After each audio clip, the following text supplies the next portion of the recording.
मैं 16 साल की थी जब मेरी बहन एक बच्चे को जन्म देते हुए मर गई। माँ बाप ने बच्चे की खातिर मेरी शादी मेरे बहनोई से करने का फैसला कर लिया, लेकिन मुझे अपने बहनोई से बहुत डर लगता था क्योंकि वो बहुत हट्टा कट्टा मर्द था और मैं 16 साल की नाजुक लड़की। मेरे मना करने के बावजूद भी मेरी शादी मेरे बहनोई से कर दी गई। सुहाग रात में वो मेरे करीब आया तो मैं उसे देखकर डर गई थी। कहने लगा, डरती क्यों हो तू? मेरी गोद में मेरा छोटा सा भांजा रोए जा रहा था। मैं खुद उस वक्त सिर्फ 16 साल की थी। मैं समझ नहीं पा रही थी कि इसे चुप कैसे करवाऊं। वो बस रोए जा रहा था, चुप होने का नाम ही नहीं ले रहा था। उसे गोद में बहलाए बहलाए मैं थक गई थी। मेरी माँ सदमे से अपने कमरे में पड़ी हुई थी। बार बार उन्हें बेहोशी के दौरे पड़ रहे थे। मैं खुद भी एक बहुत बड़े गम से गुजर रही थी क्योंकि मेरी बड़ी बहन बच्चे की पैदाइश के होते ही दुनिया से चली गई थी। लेकिन वो बच्चा चुप ना हुआ तो मैं खुद भी रोने लगी। मेरी आवाज सुनकर पापा मेरे कमरे में आके मुझे उस बच्चे के साथ रोता देखा तो कहने लगे, महक क्या हुआ है बेटा, रो क्यों रही हो? मैंने कहा, पापा ये बच्चा चुप ही नहीं हो रहा है, मैं इसे कैसे चुप करवाऊं? मेरे पापा ने उस बच्चे को गोद में लिया और ठंडी सांस भरी। कहने लगे, इसने भी तो आते ही अपनी माँ को खोया है, क्या कर सकते हैं। बड़ी मुश्किल से मैंने अपनी माँ को और अपने भांजे को संभाला था। कुछ दिन बाद आहिस्ता आहिस्ता मेरी माँ की तबीयत कुछ ठीक हो गई थी। फिर भी वो अपनी बेटी को याद करके बहुत रोती थी, लेकिन उन्होंने अपने नवासे को संभालना शुरू कर दिया था। मेरी बहन के इंतकाल के बाद मेरे बहनोई वसीम एक बार भी हमारे घर नहीं आया था। मेरी बहन और वसीम की मोहब्बत की शादी थी, एक दूसरे पर जान छिड़कते थे, लेकिन मेरी बहन की उम्र बहुत कम थी। पहले तो मम्मा पापा उस शादी के बिल्कुल खिलाफ थे। उनका कहना था कि अभी मेरी बहन जिसका नाम सना था उसकी उम्र कम है, हम अभी अपनी बेटी की शादी नहीं करना चाहते। लेकिन सना भी जिद पर आ गई थी और उधर वसीम ने भी घर का पीछा नहीं छोड़ा था। यूं मजबूरन मम्मा पापा को दोनों की शादी करवानी पड़ी क्योंकि उन्हें डर था कि कहीं सना जज्बात में आकर कोई गलत कदम न उठा ले। लेकिन बच्चे की पैदाइश पर ही मेरी बहन इस दुनिया से चली गई थी। उसकी उम्र इतनी ही लिखी थी, 1 महीना गुजर गया था। अब तो बच्चे को मेरी गोद की आदत सी लग गई थी। जब वसीम हमारे घर आया उस वक्त उसकी शेव बढ़ी हुई थी, आंखें लाल थी। बस थोड़ी ही देर उसने अपने बेटे को गोद में लिया था, उससे प्यार किया था। मेरी माँ कहने लगी कि महक अभी बहुत छोटी है, बड़ी मुश्किल से संभालती है अली को, और मैं तो वैसे ही बीमार रहती हूँ। जब से सना की मौत हुई है मुझे तो ऐसा लगता है मेरे अंदर से आधी जान किसी ने निकाली हो। वसीम कहने लगा, आंटी अल्लाह की मर्जी है, क्या कर सकते हैं। आप तो फिर भी एक दूसरे से बात करके अपना दिल हल्का कर सकती हैं, एक दूसरे को हौसला दे सकती हैं। मेरे बारे में तो सोचें, खाली घर में मुझे सना की आवाजें सुनाई देती है। मैं किस दिल से वहाँ अकेला रहता हूँ ये मैं ही जानता हूँ। वसीम का गम अपनी जगह बहुत बड़ा था। मेरी माँ ने ठंडी गहरी सांस ली थी। कहने लगी, अभी तो छुट्टियां हैं, लेकिन छुट्टियों के बाद महक की 12वीं क्लास शुरू हो जाएगी। बेटा मैं छोटे बच्चे को संभालने की हालत में नहीं हूँ। जाने वाली तो जा चुकी है, तुम्हें अब आगे बढ़ना चाहिए, दूसरी शादी कर लो। ये सुनना था कि वसीम के माथे पर बल पड़ गए। कहने लगा, आंटी आप ये कैसी बातें कर रही हैं, सना की जगह मैं किसी को नहीं दे सकता। आप जानती हैं मैंने उससे कितनी मोहब्बत की है, उसके नाम पर जिंदगी बरसों गुजार सकता हूँ। मेरा बच्चा थोड़ा सा बड़ा हो जाए तो मैं उसको अपने साथ ले जाऊंगा। मेरी माँ कहने लगी, मैं जानती हूँ तुम सना जैसी मोहब्बत किसी से नहीं कर सकते, लेकिन तुम्हारे बच्चे को तो माँ की जरूरत है ना। वसीम कहने लगा, क्यों, इसे खाला नहीं पाल सकती? महक तो भी छोटी है, सिर्फ 16 साल की है। आपको कौन सा भी उसकी शादी कर देनी है? जब तक वो 22 साल की होगी मेरा बेटा 5-6 साल का हो जाएगा और फिर मैं उससे ले जाऊंगा। लेकिन मेरी माँ कहने लगी, बेटा अब तुम्हें भी जिंदगी में आगे बढ़ना चाहिए। अगर तुम्हारा बेटा अली महक का आदी हो गया तो किसी दूसरी औरत को सह नहीं पाएगा। जाहिर है आज नहीं तो कल तुम्हारी दूसरी शादी तो करना ही होगी, जिंदगी अकेली नहीं कटेगी। वो कहने लगा, मुझे शादी करनी ही नहीं, ना भी और ना बाद में। मेरी माँ कहने लगी, फिलहाल तुम्हारे दिल में सना का गम तासा है, लेकिन मैं जानती हूँ वक्त के साथ साथ सब कुछ नॉर्मल हो जाएगा। कुछ महीने बाद ही तुम शादी कर लेना ताकि तुम्हारे बच्चे को उस लड़की की आदत हो जाए जो तुम्हारी बीवी हो, वरना बाद में बहुत मुश्किल हो जाएगा। अभी तो अली छोटा है कि जिसकी गोद में डालोगे उसी की गोद की उसको आदत हो जाएगी, लेकिन बड़ा हो गया तो उसे नई औरत को कबूल करने में बहुत परेशानी होगी। मेरी माँ की बात वसीम को बुरी लगी थी। वो फौरन उठकर चला गया और उसके बाद पूरे 3 महीने बाद आया था। अली 5 5 महीने का हो चुका था। अब तो मेरे बगैर रहता ही नहीं था। मेरे लिए बड़ी मुश्किल होती थी। कॉलेज से आती तो वो रो रहा होता था। अब मैं उसे बहला बहला कर थक जाती, लेकिन चुप ही नहीं होता था। मैं आते ही उसे गोद में लेती तो उसका रोना बंद हो जाता। मेरे साथ ही सोता था, मेरे हाथ से ही दूध पीता था। मुझे अपनी माँ समझता था और मैं भी उसके लिए ऐसी ही जज्बात रखने लगी थी। मुझे लगता कि जैसे वो मेरा ही बच्चा है। मेरी माँ बार बार वसीम को कहती कि अपनी जिंदगी के बारे में सोचो, तुम्हारे बच्चे का मामला है, लेकिन वो पता नहीं क्या सोचे बैठा था। माँ के बार बार बहलाने पर भी 3 महीने बाद आया था। एक ही घंटा बैठा था, माँ की बातें कान से सुनकर दूसरे कान से निकाल देता और फिर उठकर चला भी गया था। हर महीने वो कुछ पैसे मेरे पापा की दुकान पर भेजता, कहता था कि अली के खर्चे के हैं। मैं अपने बच्चे का बोझ किसी पर डालना नहीं चाहता। दिन यूं ही गुजरने लगे थे और मैं 20 साल की हो गई थी। अब तो अली भी 4 साल का हो गया था। अब तो मेरे बगैर नहीं रहता था। मुझे मामा कहता था इन्हीं दिनों मेरा रिश्ता भी आया था। काफी अच्छे खाते पीते लोग थे। मेरी माँ ने वसीम को बुलाया, कहने लगी कि महक का बहुत अच्छा रिश्ता आया है और हम चाहते हैं कि उसकी शादी कर दें। ये सुनकर वो कहने लगा, लेकिन मेरे बच्चे का क्या होगा? क्या अली आपकी औलाद नहीं है? आपकी बेटी की आखिरी निशानी है। अपनी बेटी की खातिर मेरे बच्चे के साथ इतना बुरा मत करें, इससे उसकी माँ मत छीने। अली महक को ही अपनी माँ समझता है और अभी कौन सा आपकी बेटी की उम्र गुजरी जा रही है। 2-3 साल और रुक जाएं, तब तक अली भी बड़ा हो जाएगा और बात को समझने लगेगा। आप देखना, मैं खुद ही महक की शादी बहुत अच्छे घर में करवा दूंगा, लेकिन मेरे बेटे को इस काबिल होने दें कि मैं उसके साथ रह सकूं और वो बातों को समझने लगे। मेरी माँ कहने लगी, तुम समझते क्यों नहीं हो वसीम? वो अभी महक की जान नहीं छोड़ता, इसे अपनी माँ समझता है और बड़ा हो गया तो उसके बगैर बिल्कुल नहीं रहेगा। और वक्त का कुछ पता नहीं है। मैं बीमार रहती हूँ और महक के पापा भी शुगर के मरीज हैं।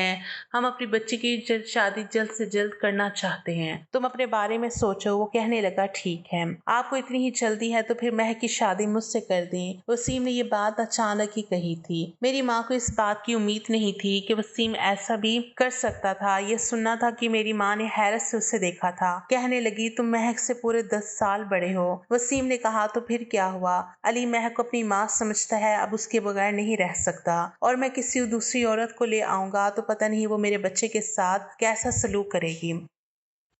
हो सकता है कि उसे माँ वाला प्यार ना दे, मेरे सामने प्यार करे और मेरे पीछे से मेरे बच्चे को मारती रहे। महक उसकी खाला है, उसके साथ अच्छा सलूक रखेगी, बिल्कुल माँ जैसा प्यार देगी जैसा कि अभी दे रही है। मुझे शादी की ख्वाहिश नहीं है, लेकिन मुझे अपने बच्चे के लिए माँ चाहिए जो महक से बढ़कर और कोई हो ही नहीं सकती।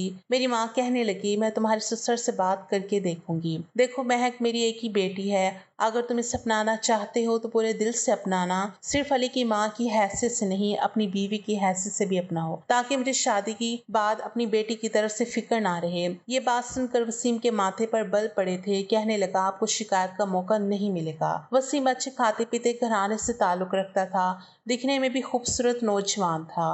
उम्र 30 साल थी। कोई भी लड़की उसको देखकर अपना दिल उस पर हार सकती थी, लेकिन मेरे दिल में उसके लिए ऐसे कोई जज्बा नहीं था। होता भी कैसे? मैंने तो उसे हमेशा अपने भाई की नज़र से ही देखा था। उसके घर में किसी भी चीज़ की कोई कमी नहीं थी। जब ये बात मेरे पापा को पता चली तो कुछ सोच समझकर उन्होंने भी हाँ कर दी थी, क्योंकि वो उम्र में मुझसे बड़ा तो था, लेकिन इसके अलावा सी में कोई कमी नहीं थी। और सबसे बड़ा मसला तो अली का था। वो अभी बहुत छोटा था और उसे एक माँ की जरूरत थी। नई नई औरत का क्या भरोसा उसे सगी माँ की मोहब्बत देती या ना देती। और यही सोचकर मेरे पापा ने शादी के लिए हाँ कर दी। और ऊपर से वसीम के घर में किसी चीज की कमी भी नहीं थी। उधर अली भी मेरा बहुत आदी हो चुका था। मेरी माँ ने जब मेरी रजामंदी पूछी तो मैंने कोई भी एतराज नहीं किया था। वसीम में ऐसी कोई कमी नहीं थी जिस पर मैं एतराज करती, बल्कि मेरे लिए खुशी की बात थी कि मैं अली की देखभाल आराम से कर सकूंगी, क्योंकि अली से मुझे बड़ा ही लगाव हो गया था। खैर बड़ी ही सादगी के साथ मेरी और वसीम की शादी कर दी गई। मैं जब रुखसत होकर वसीम के घर आई तो मेरा दिल जोर से धड़क रहा था, क्योंकि मैंने वसीम के बारे में कभी भी ऐसा नहीं सोचा था। बस यही था कि वो मेरा बहनोई है। फिलहाल तो मेरा दिल बिल्कुल खाली था। इसमें कोई भी जज़्बा नहीं था। मुझे लगा शायद वो मेरे साथ वैसे ही सलूक करेगा जैसे कि एक शौहर अपनी बीवी के साथ करता है, लेकिन ऐसा नहीं था। घर में आते ही उसने मुझे ये अलग कमरा दिखाया था। कहने लगा, यहाँ तुम्हें कोई तकलीफ नहीं होगी, तुम अली के साथ यहाँ बड़े सुकून से जिंदगी गुजार सकती हो। मैंने हैरत से वसीम को देखा था। मेरे पास आकर कहने लगा, मेरे दिल में कल भी सना थी और आज भी है और हमेशा हमेशा ही रहेगी। तुम मेरे घर में सिर्फ और सिर्फ मेरे बेटे अली की माँ बनकर आई हो और ना ही कभी मेरी बीवी बनने की कोशिश करना। ये कहकर वो कमरे में जा चुका था और मैं चुपचाप पथराई हुई आंखों से उसे देखे जा रही थी। मेरा कमरा खाली हो चुका था।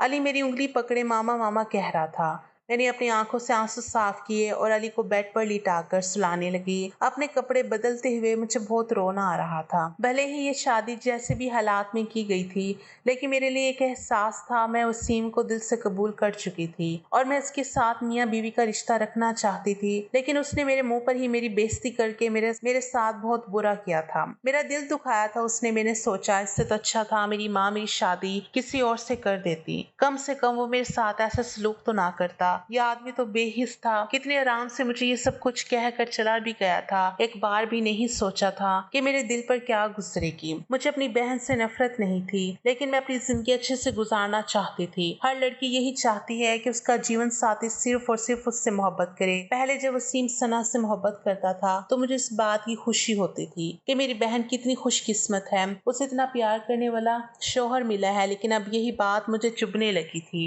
वो मेरे सामने ही उसके प्यार की आहें भर रहा था। वो जा चुकी थी, लेकिन अब मैं उसकी जिंदगी में आ गई थी। उसका फर्ज बनता था कि वो मुझे मेरे हिस्से की खुशियां देता, मुझे मेरे हिस्से का प्यार देता, लेकिन उसने ऐसा नहीं किया था।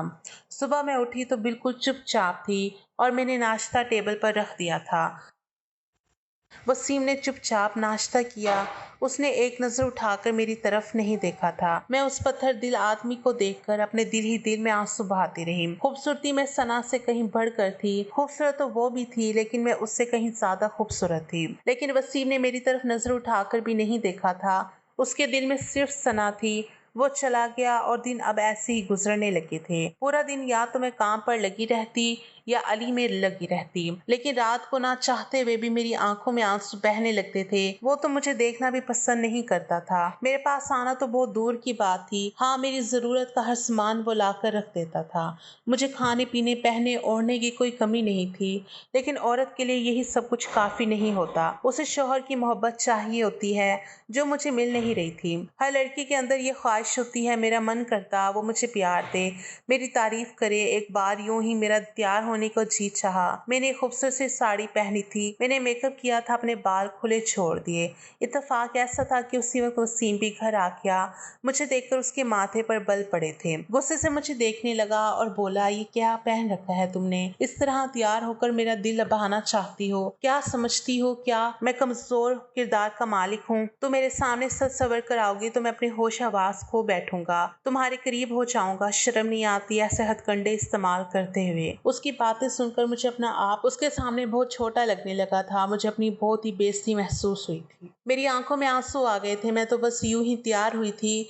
मुझे नहीं पता था वो ऑफिस से जल्दी घर आ जाएगा और इस तरह मुझे जलील कर देगा। मैं कमरे में जाकर फूट फूट कर रोने लगी। अली मेरे पास ही मौजूद था। मुझे रोता देखकर मेरे पास आया, मेरी आंखों से आंसू पोंछने लगा। कहने लगा, मम्मा क्या हुआ है? आप क्यों रो रही हैं? पापा ने आपको डांटा है? मैं तो आपका प्यारा बेटा हूँ ना। छोड़े पापा को, मैं आपको भी माथे पर प्यार करता हूँ, आप ठीक हो जाओगी। जिस तरह मैं उसे बहलाती थी वो भी मुझे बहला रहा था।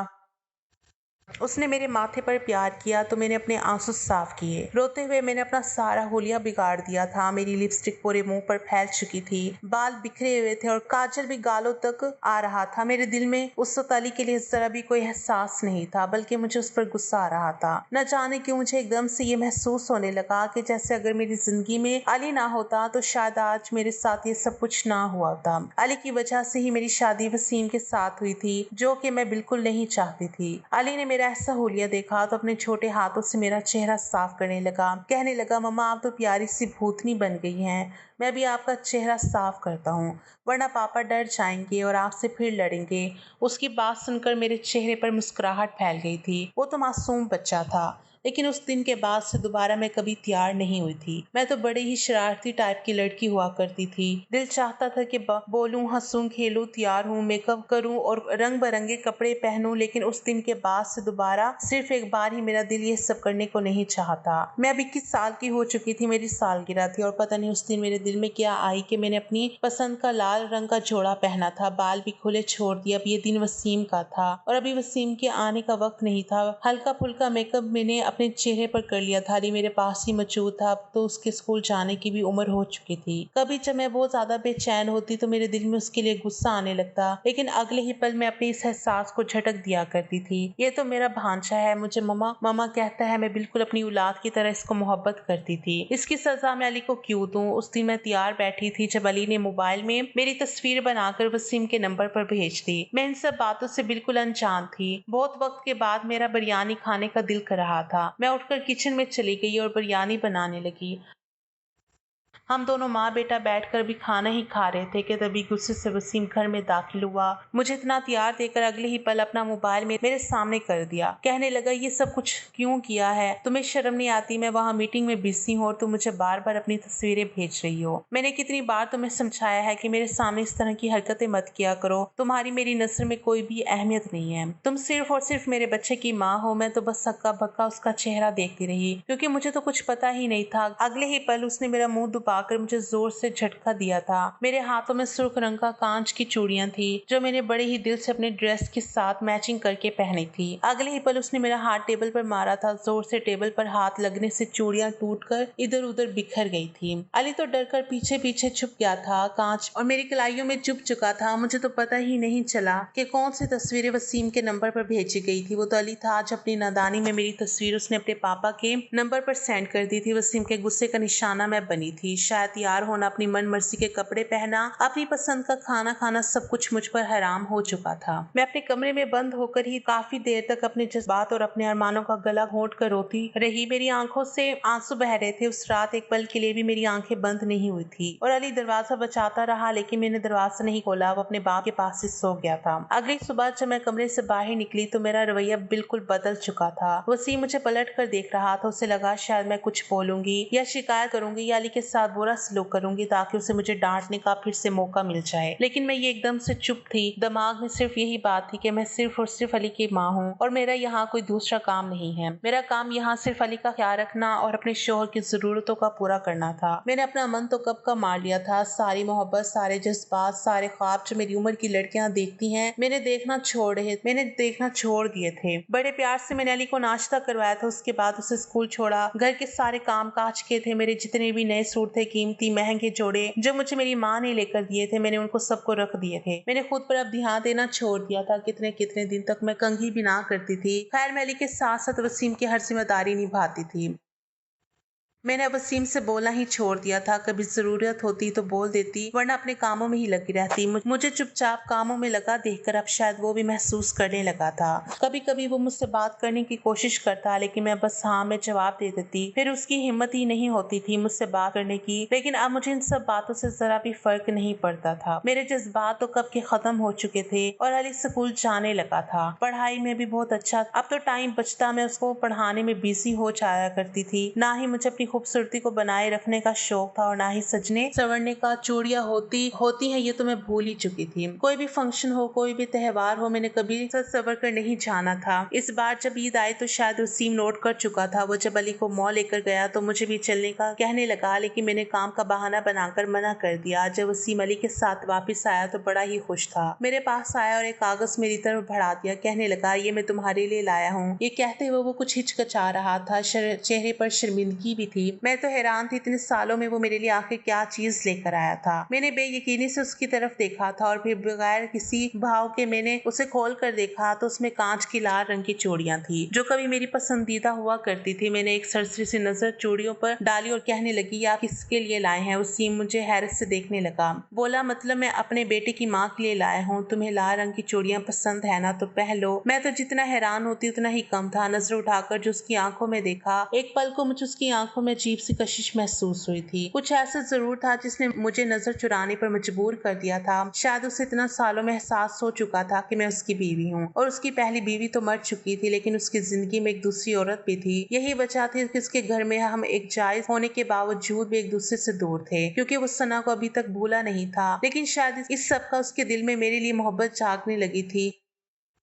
मैंने चूड़ियां लेकर वही रख दी और कहा कि मैं अभी काम कर रही हूँ, आपका बहुत बहुत शुक्रिया। इतना कहने के बाद मैं वहां से जा चुकी थी। लेकिन मुझे अब इन चीजों से कोई फर्क नहीं पड़ता था। ईद थी तो सभी तैयार थे। मैं घर के कामों में लगी हुई थी। मैं घर के कामों में ही लगी रहती थी। मेरे माँ बाप भी वहीं आ चुके थे। बाकी खानदान से भी लोग हमारे यहाँ पर मिठाई देने आए हुए थे। सब लोग मुझसे कह रहे थे कि तुम्हारी उम्र की लड़कियां तो 2 बच्चों की माँ बन गई है और आज भी तैयार रहती हैं, हाथों में चूड़ियां पहनती है, खूब मेकअप करती हैं, अपने आप को खूब सजा बना कर रखती हैं, लेकिन तुम तो ऐसे उजड़ी हुई हालत में रहती हो। वसीम ने मुझ पर ध्यान दिया तो मेरे पास चला आया। कहने लगा, तुम ये सब कुछ अकेले क्यों कर रही हो? देखो सभी तैयार है, तुम होके घर के घन चक्कर बनी हुई हो। चलो जाओ, ये काम छोड़ो और तैयार हो जाओ। आज वसीम मुझे मुस्कुरा कर देख रहा था। कहने लगा, तैयार हो जाओ, और मुझे जितनी हैरत होती है उतनी कम थी। वो मेरे करीब आने की कोशिश करने लगा था। मैंने कहा, आपको याद आ गया है, इतने सालों में मैं तो ना जाने कब से इसी हाल में रहती चली आ रही हूँ। साल में ना जाने कितने त्योहार आते हैं, लेकिन मैंने कभी नए कपड़े नहीं पहने। इससे पहले तो आपने कभी नहीं ध्यान दिया। आज आपको क्यों एहसास हो रहा है? मेरे सवाल पर वो लाजवाब हो चुका था। मेरी माँ ने भी मेरा हाथ पकड़ कर कहा, मेहंदी क्यों नहीं लगाई तुमने, और ना ही नए कपड़े पहने हैं, और ना ही ज्वेलरी पहनी है। तुम्हारे पास तो सोने की ज्वेलरी भी पड़ी है, सना के हिस्से की भी तुम्हारे पास है। तुम्हारे पास किस चीज की कोई कमी नहीं है। फिर इस तरह उजड़े होलिये में क्यों घूम रही हो? लेकिन मैं बस एक हल्की सी मुस्कुराहट अपने चेहरे पर सजा पाई थी। कहीं ना कहीं उसको अपनी गलती का एहसास हो चुका था। उस दिन जब सोच चुका था, उस दिन मैं यूं ही अपने ख्यालों में गुम कमरे में बैठी हुई थी। वसीम कमरे में आया था। उसको अपने कमरे में देखकर मैं थोड़ी सी हैरान हुई थी, क्योंकि रात के वक्त पहली बार था जब वो इतने सालों में मेरे कमरे में आया था। वो मेरे सामने बैठ गया, मेरा हाथ पकड़कर मुझसे बातें करने लगा, लेकिन मैंने अपना हाथ छुड़ा लिया। कहने लगा, देखो मैंने तुम्हारे साथ बहुत गलत सलूक रखा है। मैं जानता हूँ सना की मोहब्बत में बिल्कुल अंधा हो चुका था, लेकिन ये बात भी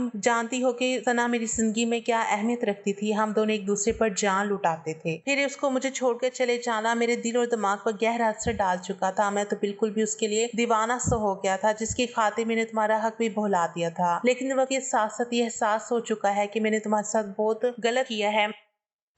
तुमने मेरे बेटे को बिल्कुल अपनी औलाद की तरह पाला है, अपनी खुशी, अपने सब कुछ कुर्बान कर दिया। छोटी सी उम्र में ही तुमने उसे माँ का प्यार दिया, और फिर जब यहाँ आई तो जाहिर सी बात है मैं तुम्हारा शोहर था। तो मुझे शोहर जैसा तो नहीं, हाँ दोस्त रखने की तो हकदार थी, लेकिन उसके बावजूद मैंने तुम्हारे साथ सख्ती रखी। मेरी कलाई पर अभी भी उन टूटी हुई चूड़ियों के निशान मौजूद थे। वो मेरे निशानों को अपनी उंगली से छू कर कहने लगा कि मैं तुम्हारे साथ रिश्ता आगे बढ़ाना चाहता हूँ। मैंने सना के साथ भी ऐसा वक्त नहीं गुजारा था जितना वक्त मैंने तुम्हारे साथ गुजारा है। मेरे दिल में तुम्हारे लिए बहुत प्यार है। कहीं ना कहीं मैं तुमसे मोहब्बत करने लगा हूँ। तुम्हारे साथ नई जिंदगी की शुरुआत करना चाहता हूँ। ये कहते कहते वसीम की आंखों में खुमारी बनने लगी थी। उसने अपने साथ लाल रंग की चूड़ियां भी मेरे हाथों में पहना दी। धीरे धीरे वो मेरे करीब होने लगा था। मैं अब उसकी बातों का मतलब समझ रही थी, लेकिन अब मेरे जज्बात खत्म हो चुके थे। मैं वहां से उठकर खड़ी होगी। मेरे दिल में ये सारे अरमान तो कब के खत्म हो चुके थे। मैंने पलट कर उससे देखा और बोला कि मैं सिर्फ और सिर्फ आपके बच्चे की माँ हूँ। इससे ज्यादा मेरा और आपका कोई रिश्ता नहीं है। मेरे अंदर भी जज्बात है। कभी मैं भी यही दुआएं करती थी कि आप मेरे साथ एक अच्छे शोहर बन कर रहें। मुझे मेरे हिस्से का हक, मेरे हिस्से के प्यार दें। मैं भी कभी आपकी बाहों में समाने के लिए तड़पा करती थी, लेकिन अब मेरे ये सारे जज्बात मर चुके हैं, क्योंकि मेरे साथ प्यार से बात करना तो दूर की बात, आपने कभी मुझे निगाह उठाकर भी नहीं देखा था। मेरा कितना दिल मचलता था आपके लिए। आप मेरे लिए तोहफा लेकर आए। मैं जब तैयार हूँ तो आप मेरी तारीफ करें, मुझे बाहर घुमाने ले जाए, मेरा ख्याल रखें। मुझे बुखार हो तो आप मोहब्बत से मेरे लिए 2 लफ्ज बोल दें। मेरे हर मुश्किल वक्त में आप मेरा साथ खड़े रहें। लेकिन आपने ऐसा कुछ नहीं कहा, उल्टा हर वक्त मुझे जलील किया। मुझे ये बताया कि मैं दूसरी हूँ, सिर्फ और सिर्फ तुम्हारे बच्चे की माँ हूँ। और अब जब मेरे सारे जज्बात राख बन चुके हैं तो आप सुहाने ख्वाब दिखा रहे हैं। मुझे समझाना चाहते हैं कि मैं अब तुम्हारे साथ नई शादीशुदा जिंदगी की शुरुआत करूँ। देखिए, अगर आपके दिल में एक औरत के लिए जज्बे जाग रहे हैं और आप अपने अंदर के जज्बातों को ठंडा करना चाहते हैं तो बेहतर है जाएं और जाकर एक दूसरी औरत से शादी कर लें जो आपकी जरूरतों को पूरा कर सके। मैं सिर्फ और सिर्फ अली की माँ हूँ, इससे ज्यादा मैं कुछ भी नहीं। आपको मेरी तरफ से खुली इजाजत है, आप जाकर दूसरी शादी कर सकते हैं। इतना कहने के बाद कमरे से निकलकर बालकनी में जा चुकी थी। कुछ देर बाद मेरे और अली के कमरे से वसीम निकलकर अपने कमरे में चला गया था। मैं वहीं बालकनी में खड़ी कितनी ही देर तक आंसू अपने अंदर उतारती रही। मैं चाह कर भी अपने दिल में उसके लिए जज्बात नहीं बना पा रही थी। और जब एक बार अपने दिल का दरवाजा किसी मर्द के लिए औरत बंद कर दे तो फिर वो चाहे जो मर्जी कर ले। औरत मोम नहीं होती। बार बार जलील करने के बाद अगर मर्द समझता है कि वो औरत को फिर से पहले जैसे कर देगा तो ये सबसे बड़ी गलतफहमी है।